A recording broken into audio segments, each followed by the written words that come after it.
नमस्कार मित्रों।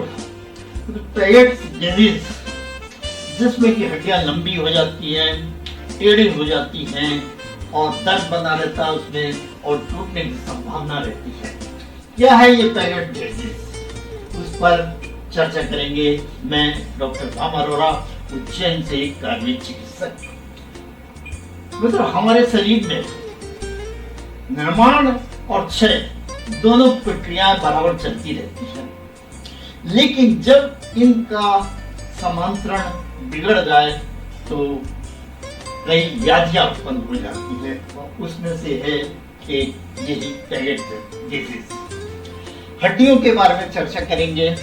ओस्टियोक्लास्ट, इसमें जो पुराने सेल्स होते हैं हड्डियों के, वो टूटते हैं और नए सेल्स बनते हैं, नए टिश्यूज बनते हैं। लेकिन इनमें दोनों में समानता ना होने के कारण ये हड्डियां में विकृति आ जाती है। ओस्टियोक्लास्ट यानी कि क्षय की प्रक्रिया तेज होने लगती है, जिसके कारण ओस्टियोब्लास्ट यानी बनने की क्रिया भी तेज होती है। लेकिन तेजी के कारण ये हड्डियां सही नहीं बन पाती और कमजोर बनती हैं, टेढ़ी बनती हैं, उनकी आकृति सही नहीं होती। जैसे कि कोई जल्दी कोई काम करे तो उस कारण उसमें काम में विकृति आ सकती है। उसी तरह यही एक पेगेट्स डिजीज है और ये मुख्यतः स्कल, खोपड़ी, स्पाइन, पीठ, पेल्विस, पेड़ों का हिस्सा और फीमर, हिप बोन में अक्सर व्याधि पाई जाती है। और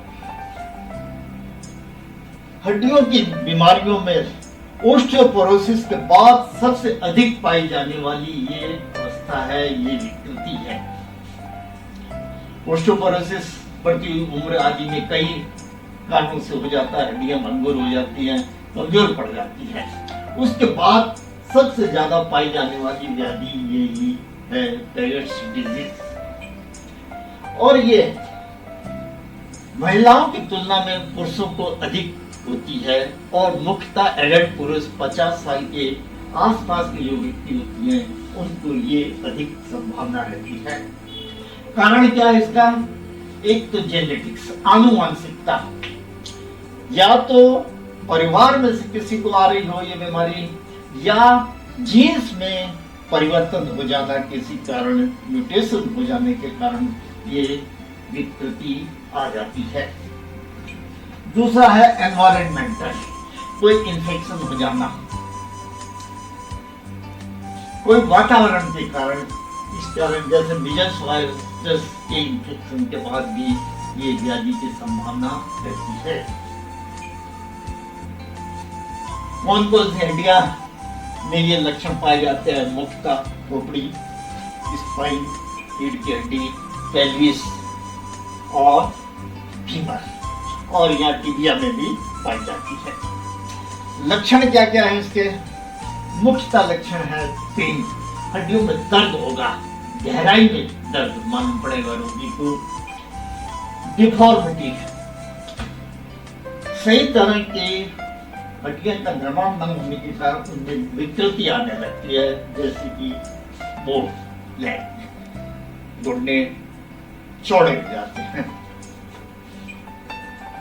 फ्रैक्चर, ये हड्डियां कमजोर होती हैं, इनकी हड्डियों में निर्माण तक कमजोर होता है कि जरा सा गिरे और फ्रैक्चर होने की संभावना रहती है, फ्रैक्चर हो जाता है। और चूंकि जैसे ब्रेन में से निकली या स्पाइन में से निकलती, इसमें नर्व्स निकलती रहती हैं, इन हड्डियों के कंप्रेशन के कारण न्यूरोलॉजिकल प्रॉब्लम्स, नसों की समस्या भी आ सकती है, दर्द इत्यादि होना। क्या मैनेजमेंट है? सबसे पहले तो लाइफ स्टाइल को सुधारना, प्रॉपर डाइट लेना, सही योग, व्यायाम, एक्सरसाइज लेना, प्रॉपर नींद लेना आदि, मतलब अपने जीवन शैली में सबसे पहले सुधार लाना। दूसरा, आयुर्वेद की पंचकर्म की प्रक्रिया है जो कि शरीर को शुद्धिकरण करती हैं, डिटॉक्सिफिकेशन करती हैं, उसका सहारा लिया जाता है। और आयुर्वेद की बहुत सी दवाइयाँ हैं जो कि हड्डियों को मजबूत करती हैं, उनका सही निर्माण करती हैं, जैसे कि अश्वगंधा, शतावरी, शिलाजीत, वंशलोचन, कुकुट, हरदोड़, अर्जुन, लाचा, आमल की गुलगुल आदि। और इन्हीं से निर्मित औषधियां आयुर्वेद में दी जाती हैं,